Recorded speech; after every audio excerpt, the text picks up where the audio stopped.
Fala pessoal, como é que vocês estão? Eu me chamo Gustavo Castro, sou treinador, sou professor e nesse vídeo eu vou estar passando com vocês de um treino de lower. Dando continuidade na nossa sequência, né? A gente passou pelos treinos de push-pull legs, fizemos um treino de upper de superior, o treino anterior, e agora eu vou estar passando com vocês para um treino de lower.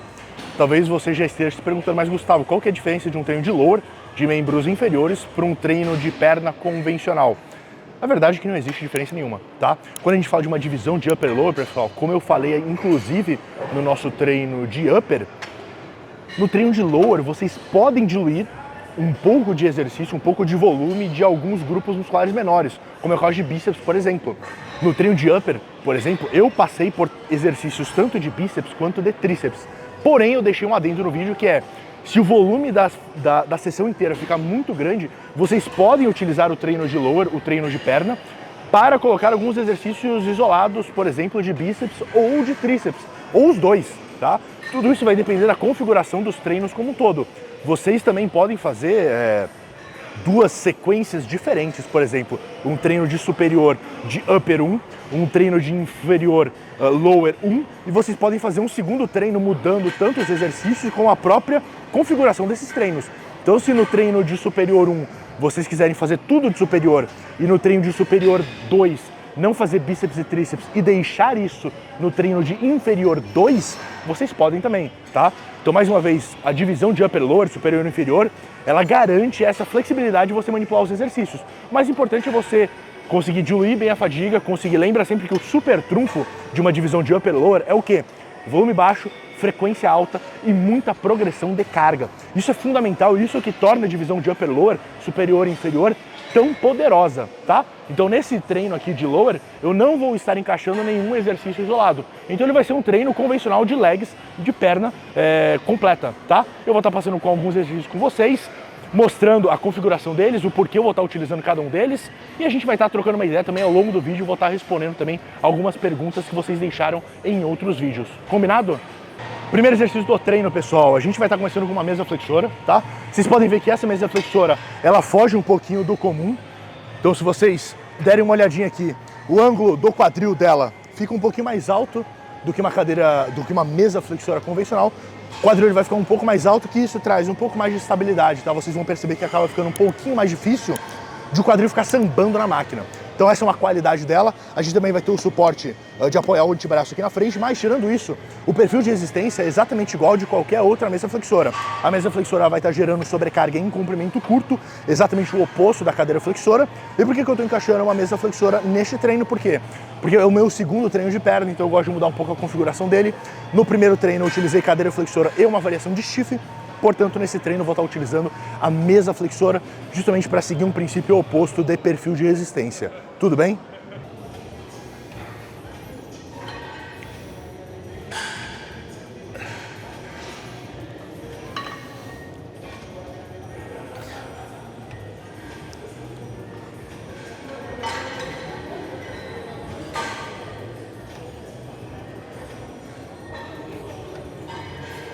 Um erro comum, pessoal, na mesa flexora principalmente, qual que é a vantagem da cadeira flexora? Vamos começar por esse ponto. Qual que é a vantagem da cadeira flexora? Não é só você trabalhar em comprimento longo, mas a cadeira flexora te mantém mais estável.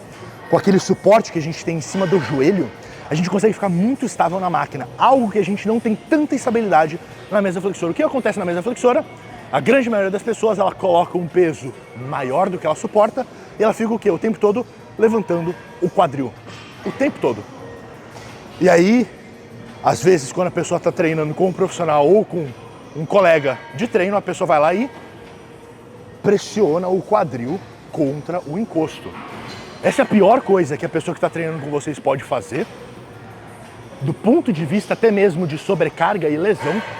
E segundo, se o quadril está levantando, se você fica constantemente levantando o quadril, é porque a sua técnica de movimento está ruim e porque o peso está absurdamente elevado. Não é nem que ele está elevado, ele está absurdamente elevado.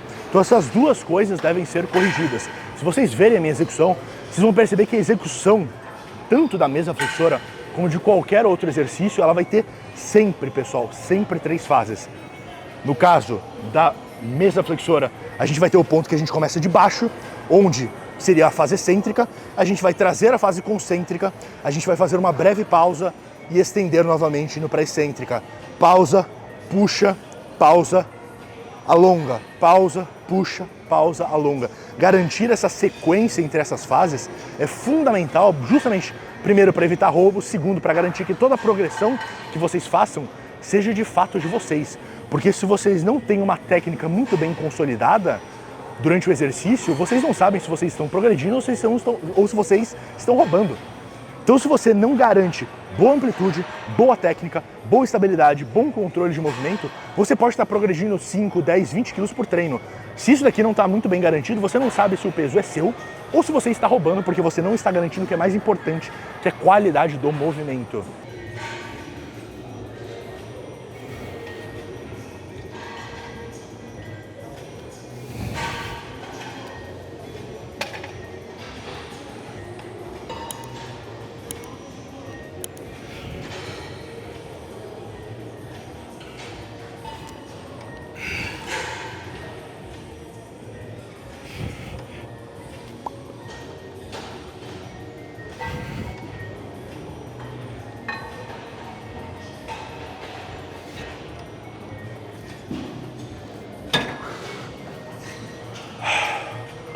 Eu fiz a primeira série de trabalho aqui, pessoal, ficando por volta de 8 a 10 repetições, tá? A gente vai estar indo para a segunda série de trabalho da mesa flexora. Eu vou estar mantendo ainda um range de repetições menor. Então, eu vou continuar trabalhando aí de 6 a 10 repetições, tá? Nessas duas séries de trabalho na mesa flexora. É claro que eu fiz todo o processo que eu já ensinei em outros vídeos para vocês. Aquecimento, progressão de carga. Então, aqui eu vou estar fazendo a mesa flexora com 70 quilos nessa máquina. Eu comecei com 30 quilos, fui para 40, fui para 55, fui para 65, que foi o peso que eu fiz nessa primeira série de trabalho, e agora eu vou estar indo para esses 70 quilos, tá? Então todas essas séries de progressão, pessoal, eu não fui contabilizando o meu volume de treino, tá? Essas séries de progressão, elas vão servir somente para progredir um peso com segurança, aquecendo não só toda a parte de músculo, mas também de tendões e articulações. E essa série de preparação, a ideia é que você fique sempre muito longe da falha, justamente para não acumular fadiga de maneira desnecessária. Como eu não vou estar contabilizando essas séries no meu volume de total de treino, eu não quero que essas séries tenham algum tipo de poder de estímulo de hipertrofia. Por isso que a ideia é ficar muito longe da falha para direcionar o máximo de energia para a série de trabalho e para não ficar acumulando fadiga à toa, justamente com peso que é muito longe do meu peso máximo que eu vou estar utilizando. Tudo bem?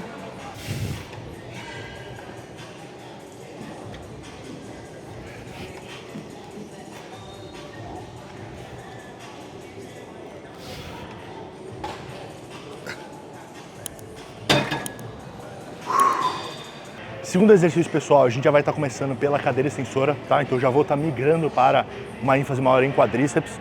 Talvez muitos de vocês estejam se perguntando, mas Gustavo, por que você está colocando a cadeira extensora antes dos compostos?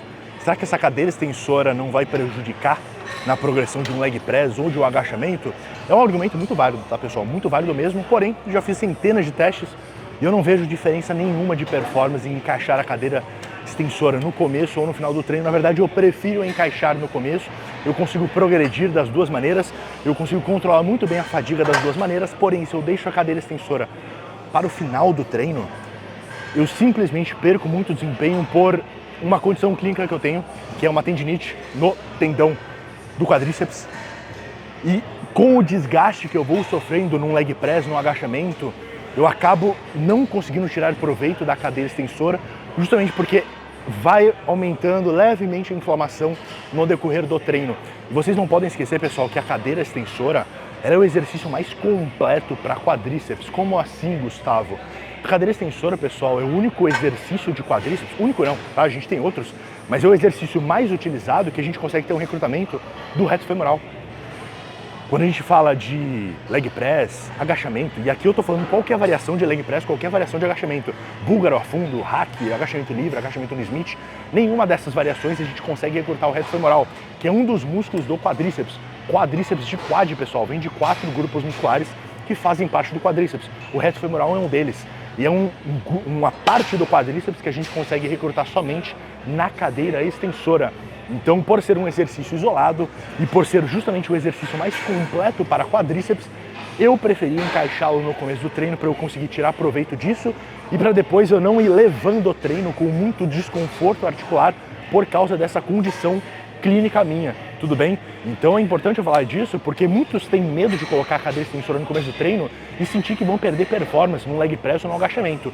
Se o volume estiver muito bem controlado, se vocês tiverem uma boa execução no leg press, no agachamento, se vocês tiverem um bom controle dessa progressão de carga e do controle de estresse e fadiga, não tem problema algum em encaixar a cadeira extensora no começo do treino, tudo bem?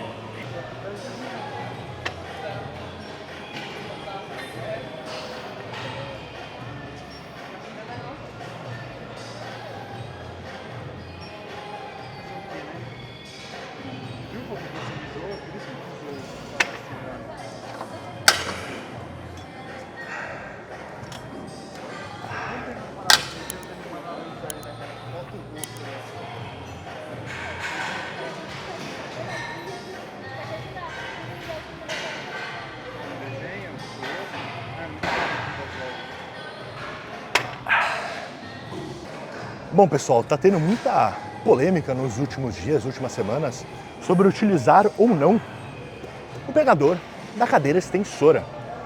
Qual que é a ideia desse pegador quando ele foi projetado, pessoal? Justamente o indivíduo ele sentar na cadeira e na hora que ele se agarra no pegador, tem muitas pessoas que gostam de segurar no pegador. Eu prefiro segurar no próprio encosto, tá? Porque eu sinto que eu tenho um grip maior de manter o meu quadril colado no encosto. Mas qual que é a ideia de você segurar tanto no encosto como utilizar o próprio pegador da cadeira extensora? É justamente você ter dois fatores. O primeiro fator é mais estabilidade, e como eu já falei centenas de vezes, a estabilidade ela é a rainha da hipertrofia. E tem um segundo fator que, a partir do momento que você faz esse grip aqui, que você se prende contra o encosto, você, com a estabilidade, você garante que esse movimento ele seja uma cadeira extensora. Porque o que acontece muito quando os indivíduos eles socam peso na cadeira extensora? O movimento ele fica quase que de uma elevação pélvica. Vocês já perceberam isso? Quando o indivíduo ele começa a socar peso e o quadril começa a sair do encosto, ele começa a fazer quase esse movimento aqui, ó. Quase que um movimento de elevação pélvica, um movimento de elevação de quadril na própria cadeira extensora. Então você garantir esse grip, essa segurada, seja no encosto, seja no pegador, durante a cadeira extensora, você vai estar conseguindo direcionar muito mais o estímulo para o músculo-alvo, de uma maneira durante o exercício, você garantir o próprio direcionamento da melhor maneira possível durante o exercício, garantindo essa estabilidade, esse direcionamento da própria força que você vai estar fazendo. Você vai estar fazendo força com o quadríceps, não de uma elevação de quadril, tirando o quadril da própria máquina. Tudo bem? Então usem a favor de vocês tanto o pegador, vocês podem tanto se segurar no pegador, como também segurar no próprio encosto, fazendo esse grip e essa contrapressão para vocês ficarem colados na cadeira. Tudo bem?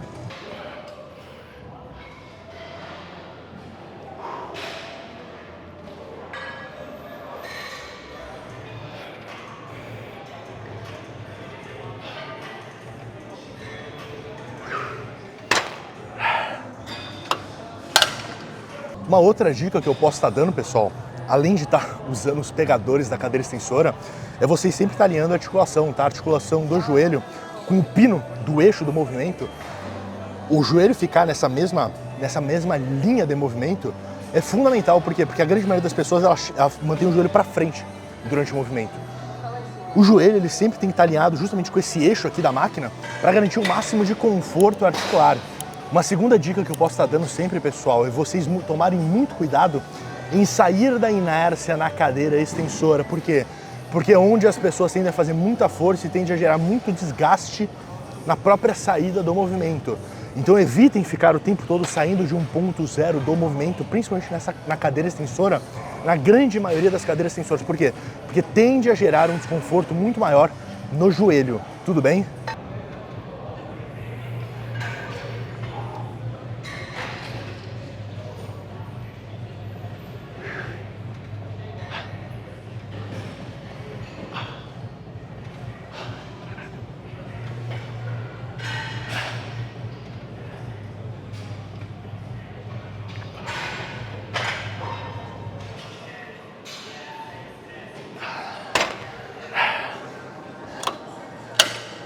Vamos lá, pessoal, respondendo mais uma dúvida do Thiago desse vídeo, que é agachamento no rack é ruim para quem tem hernia de disco Olhando assim, acho que é melhor do que um agachamento com barra nas costas. É uma excelente pergunta, porque muitas pessoas dizem ter hernia de disco, muitas pessoas dizem sentir dor por ter hernia de disco. Pessoal, um agachamento, né, que a gente vai ter a barra justamente por cima, uma carga axial em cima da coluna, na verdade não vai estar gerando nenhum tipo de sobrecarga, além do que a tua coluna é projetada para receber, tudo bem? Ou seja, nenhum agachamento é ruim para hernia de disco, pelo contrário, o agachamento, variações de elevação terra, de levantamento de terra, variações de remada livre, vão ser justamente esses exercícios que eles vão estar fortalecendo, eles vão estar te dando consciência corporal, capacidade de contração muscular com uma maior efetividade, para você conseguir se livrar da dor crônica que pode estar gerando. Não só isso, pessoal. Se você não tem hérnia de disco, você vai ter. Isso é unânime. E você ter não significa que você terá dor. 70% ou 80% das pessoas já têm um começo de hérnia de disco e elas não sentem dor, porque não é garantia disso. Ou seja, você deve ir ao longo do tempo treinar de maneira consciente, com sobrecarga progressiva em agachamentos, variações de levantamento de terra, variações de remada curvada, porque vai ser isso que vai estar garantindo uma maior integridade, uma maior capacidade da sua coluna de sustentar mais peso. Então não tem problema nenhum, você não deve ter medo de agachar, você não deve ter medo de fazer levantamento de terra com hérnia de disco. Você apenas deve fazer corretamente, impondo sobrecarga progressiva ao longo das semanas e meses. O que isso quer dizer? Aumentando devagar o peso, que é justamente o significado dessa sobrecarga progressiva.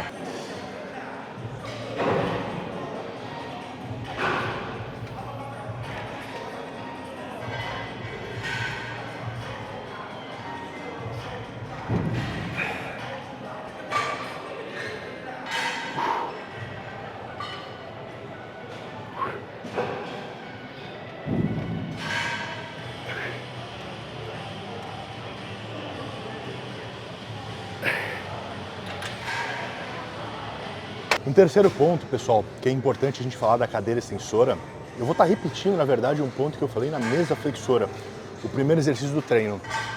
Cadeira flexora, pessoal, mais uma vez, é um exercício isolado.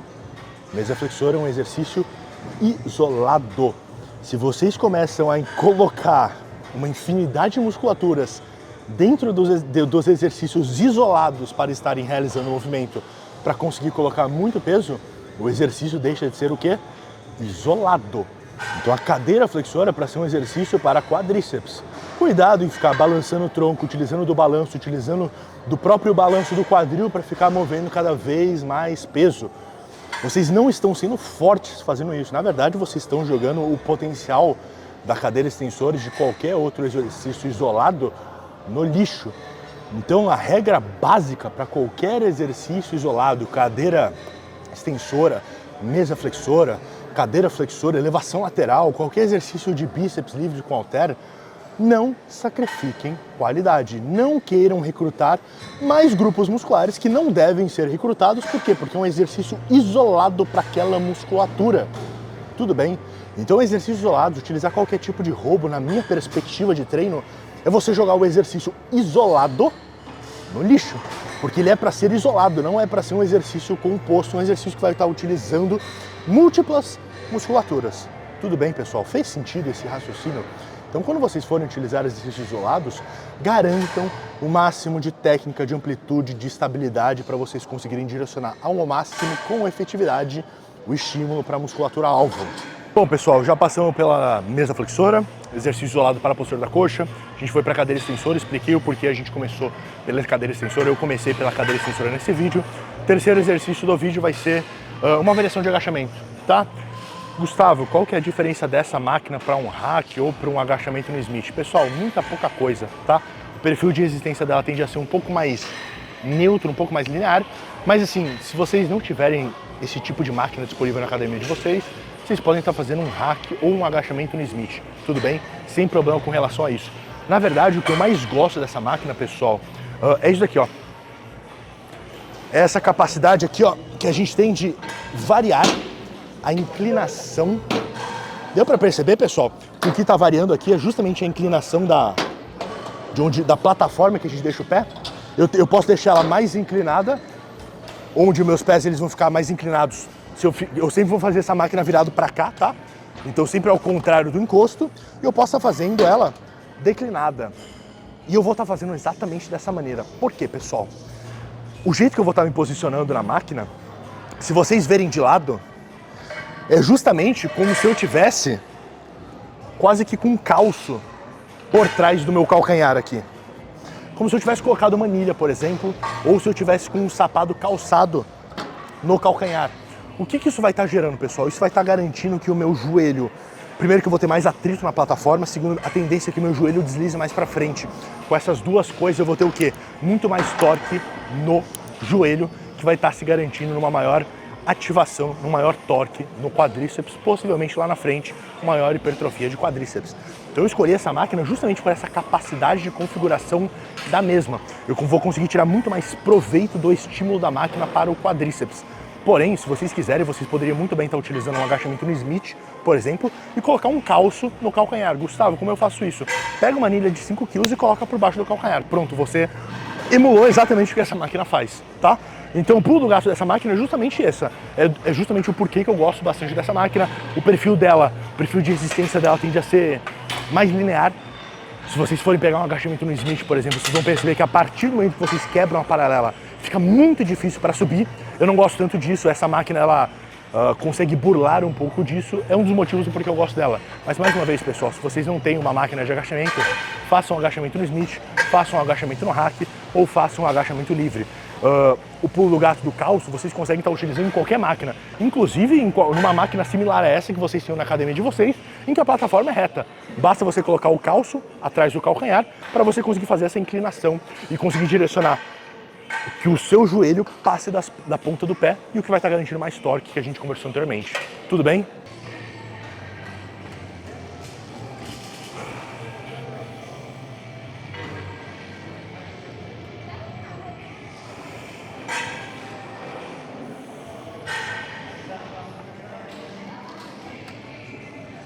Quer aprender tudo sobre treinamento, nutrição, recursos farmacológicos, hormônios, como interpretar um artigo? Conheça a Universidade Darkside. Mais de 300 horas de aula, uma comunidade exclusiva para você conhecer todos os outros integrantes, trocar ideia, fazer networking e aprender cada vez mais. Lembrando sempre, teoria sem prática é demagogia, prática sem teoria é loteria. Aguardo você na Universidade Darkside.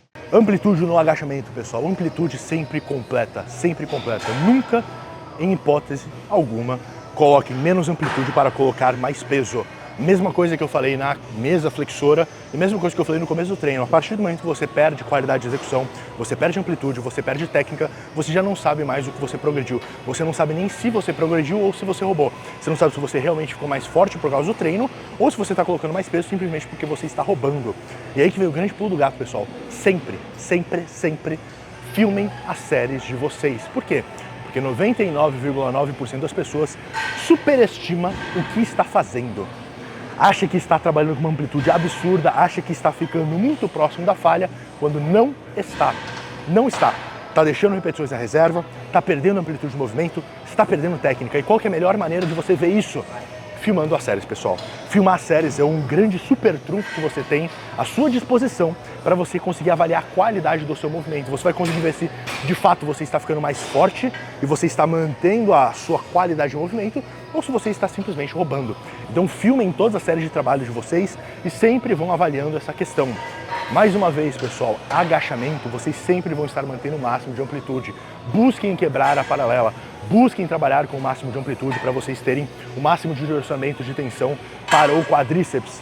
Tudo bem? Principalmente se vocês conseguem manipular o perfil de resistência daquela máquina. Porque por mais que a gente já saiba na ciência que trabalhar, não quebrar, chegar até 90 graus, até chegar na paralela e quebrar a paralela, descer mais de 90 graus, a gente já sabe que tenha uma hipertrofia muito similar ao de quadríceps, porém, quando a gente consegue manipular o perfil de resistência, a gente consegue extrair mais desse quadríceps numa posição alongada e, por consequência, a gente consegue extrair possivelmente mais hipertrofia. Claro que não tem estudo avaliando isso, mas se a gente for levar em consideração todos os princípios do treinamento, possivelmente a gente consegue extrair mais hipertrofia com isso. Então não encurtem amplitude de movimento, não percam técnica para colocar mais peso no agachamento. Sempre façam a amplitude máxima que vocês conseguem.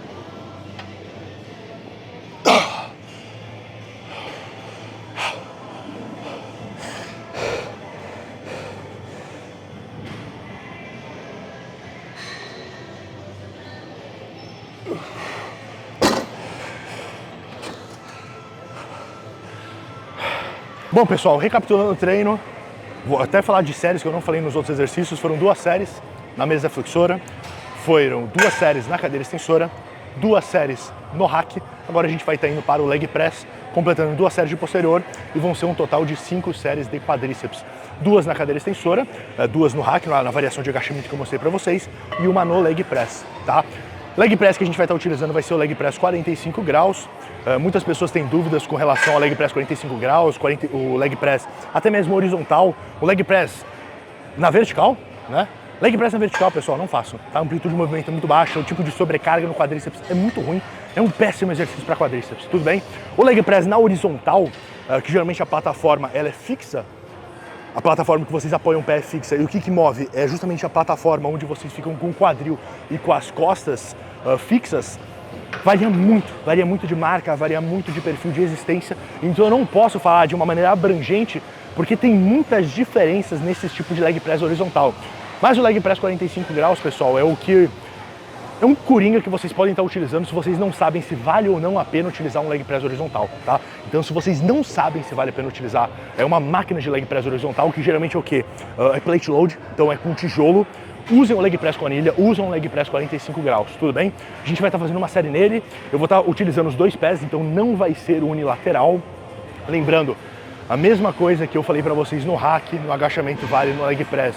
Nunca, em hipótese alguma, encurtem o leg press para querer colocar mais peso. A amplitude ela vai ser sempre completa e eu vou estar mostrando isso, inclusive, de como vocês conseguem estar controlando com uma boa precisão usando o limitador do leg press, tá?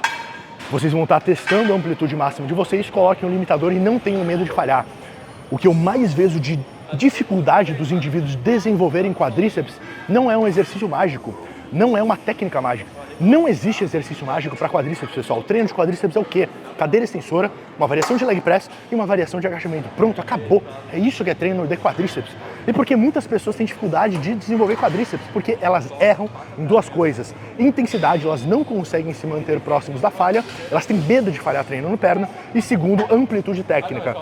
Encurta muito a amplitude de movimento e erra na técnica, exatamente como eu mostrei para vocês na variação do hack, eu já mostrei em outros vídeos no leg press. Então é por isso que as pessoas têm grande dificuldade de desenvolver quadríceps. Não é falta de um exercício, porque não tem o que inventar de exercício. As pessoas não desenvolvem quadríceps porque elas não conseguem chegar próximo da falha e falhar, e elas não conseguem manter uma boa amplitude de movimento e uma boa técnica.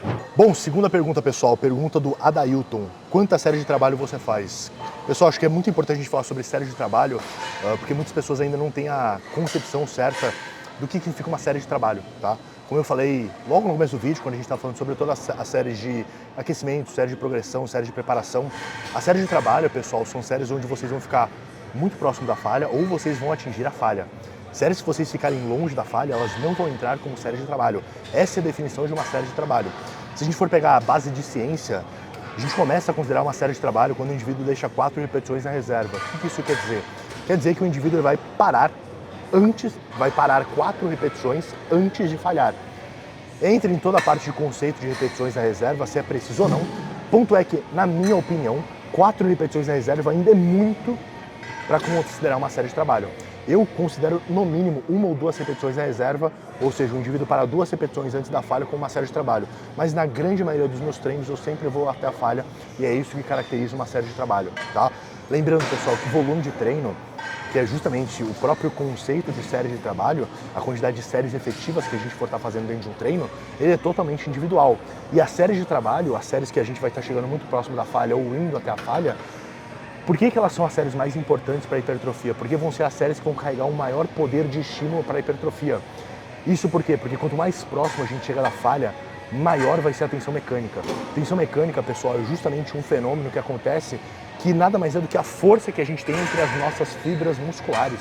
Então, quanto maior a tensão mecânica, maior vai ser essa força de interação, vamos dizer por assim, entre as fibras musculares. portanto maior vai ser a sinalização para a hipertrofia muscular. Hoje a gente já sabe que a hipertrofia ela não acontece por causar microlesões na fibra muscular. A hipertrofia ela acontece justamente por esse sinal mecânico. Quanto mais próximo a gente chega da falha, maior a tensão mecânica, maior vai ser a sinalização mecânica na fibra muscular. O nosso corpo vai pegar essa sinalização mecânica e transformar em um sinal químico, gerando todas as adaptações em questão de aumentar a síntese proteica e gerar hipertrofia muscular lá na frente. Então, hipertrofia, pessoal, ela é dependente de você se manter próximo da falha. Quanto mais próximo você se mantém da falha, maior a tensão mecânica. É por isso que somente as séries de trabalho, as séries que você se mantém próximo da falha, elas vão ser contabilizadas no volume de fato do treino. Nesse treino, por exemplo, como eu falei para vocês, eu vou estar fazendo 5 séries de quadríceps, 2 séries de posterior de coxa. Nos outros treinos, tanto de push como de upper, como até mesmo o outro treino de legs que eu mostrei para vocês, o treino de perna que eu fiz algumas outras variações de posterior da coxa, o volume ele varia. E o volume, pessoal, ele sempre vai levar em consideração o volume total da semana, tá? Ou da semana, que é como a grande maioria das pessoas divide os treinos, ou a cada oscilação. Vamos ver que o indivíduo ele faz um push-pull legs, um PPL, segunda, terça, quarta, descansa quinta, depois ele faz a mesma sequência de push-pull legs, sexta, sábado e domingo, descansa segunda, ou seja, os dias não ficam fixos. É claro que aí a contagem de volume dele não vai ser na semana, ele vai ter que contabilizar de outro jeito, mas é basicamente dessa maneira que a gente faz essa perspectiva de volume total, tudo bem? Então o volume, pessoal, ele sempre vai ser dependente, vocês só vão contabilizar séries muito próximas da falha ou até a falha, como eu falei anteriormente, e vai depender puramente do que a gente já falou em outros treinos, que é da tua capacidade de se recuperar. Quanto maior a sua capacidade de recuperação, mais volume você consegue estar utilizando, mas não necessariamente isso vai estar se traduzindo em mais hipertrofia.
Bom, pessoal, já falei nesse vídeo para quem tem hérnia de disco, já falei no nosso treino de push também para quem tem tendinite, né, para quem tem epicondilite, mas não esqueci de quem tem a clínica de condromalácia, né, que é justamente uma tendinite do tendão do quadríceps. Tudo bem, pessoal? Sendo o mais simplista possível e deixando termos médicos e clínicos de lado.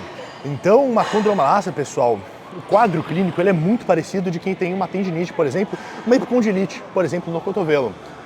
O que acaba gerando? Acaba gerando um desgaste articular, acaba gerando uma inflamação dos tendões, uma inflamação daquele local, e que a conduta clínica ela vai ser exatamente a mesma. A gente vai ter que controlar o volume de treino, a gente vai ter que selecionar exercícios corretamente.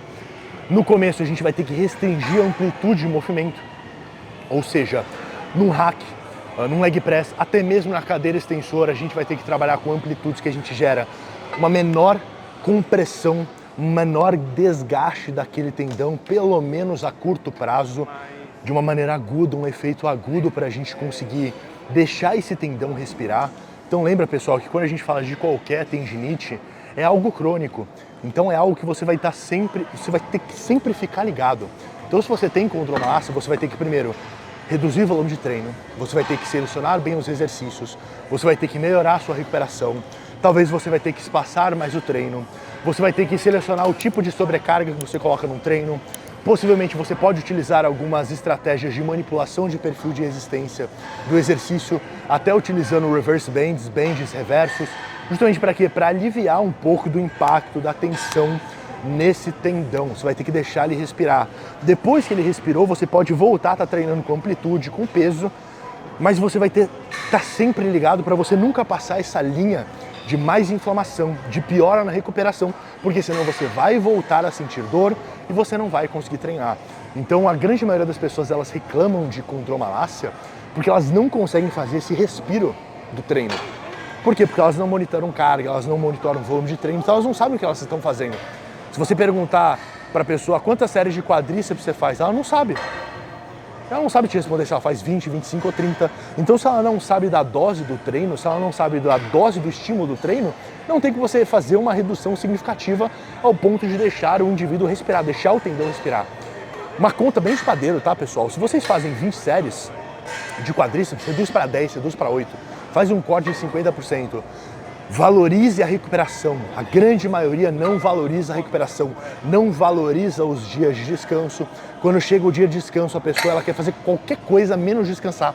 Ela faz outro esporte, ela não aproveita para justamente recuperar, dissipar a fadiga. Então, dias de descanso eles são importantes para isso. Então, dilua mais dias de descanso no decorrer da semana, permita que esse tendão se recupere, utilize bolsa de água quente. A grande maioria das pessoas usa o que? Gelo. Gelo, por mais que ele seja analgésico, o gelo ele vai estar piorando a recuperação daquele local, porque ele não vai estar colaborando para uma maior entrega de nutrientes, para um maior fluxo sanguíneo. Na verdade, ele vai estar reduzindo. Então, se vocês querem melhorar um quadro de inflamação tendínea, como é o caso de uma condromalácia ou de uma epicondilite, utilize bolsa de água quente, não gelo, porque isso vai estar favorecendo a recuperação. Vocês podem estar utilizando sauna também com uma manobra de recuperação, tá? Então são algumas ferramentas que vocês podem estar incorporando no dia de vocês, pensando em quê? Valorizar a recuperação.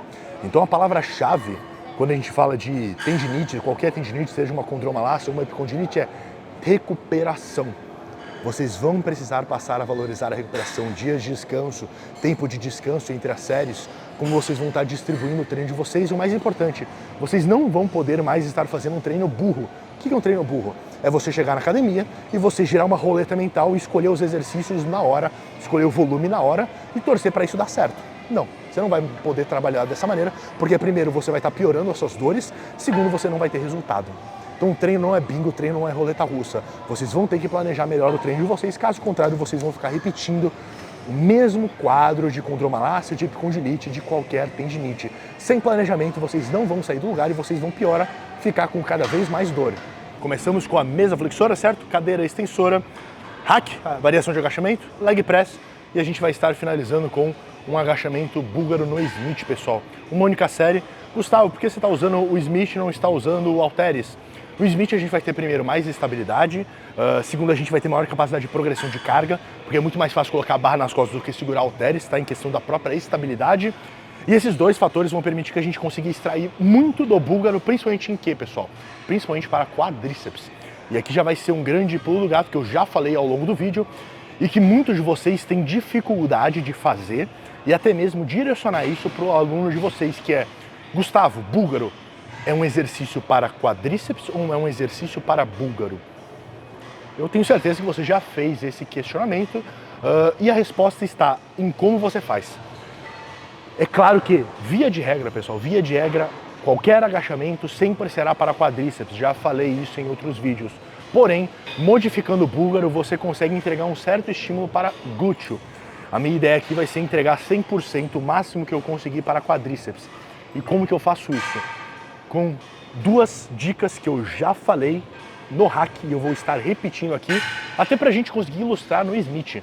A primeira delas, pessoal, é vocês, não colocarem o pé muito para frente. Ou seja, a ideia do búlgaro não é você colocar o pé aqui, ó, lá na frente aqui no Smith. Não, você vai colocar o pé justamente por baixo de onde você vai estar ficando, literalmente embaixo da barra, pessoal. Com isso, o que vai acontecer? A tendência é o seu joelho avançar para frente. Com isso, a gente vai ter mais torque de quadríceps. Não só isso. O segundo ponto que você deve prestar atenção vai ser no seu quadril. O seu quadril ele vai ter que sempre ir para baixo. Exatamente como eu falei no agachamento, lembra? Qual que é o grande pulo do gato do agachamento? Descer na vertical. A mesma coisa a gente vai querer fazer aqui. Quadril sempre para baixo, joelho sempre passando a ponta dos pés. Dá uma olhada na minha execução de como que ela ficou com essas configurações que eu acabei de passar para vocês.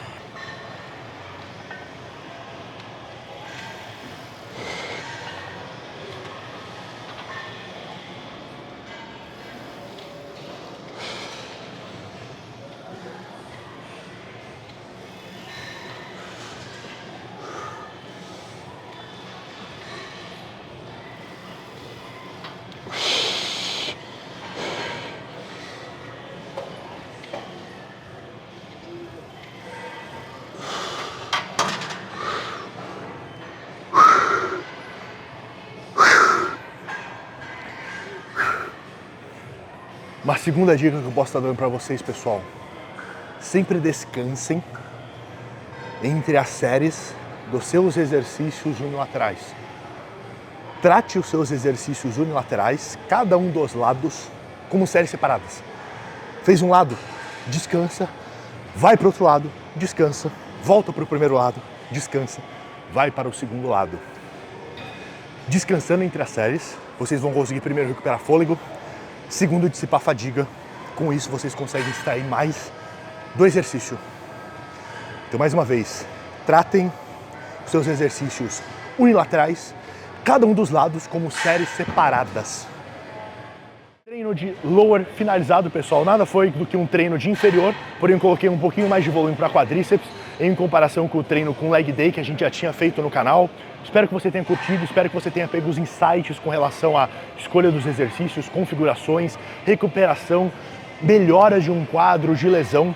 Ficou qualquer dúvida? Deixa aqui no campo de comentários. Caso você queira aprender mais sobre treinamento, sobre nutrição, recursos farmacológicos, dá uma olhada na Universidade Darkside. Por lá a gente vai ter mais de 300 aulas, uma comunidade engajada de profissionais, atletas e praticantes que querem o mesmo que você. Obter cada vez mais conhecimento para finalmente conseguir evoluir o físico dos seus alunos e o próprio físico também. Vejo você no próximo vídeo, deixa um like, se inscreve no canal e um grande abraço.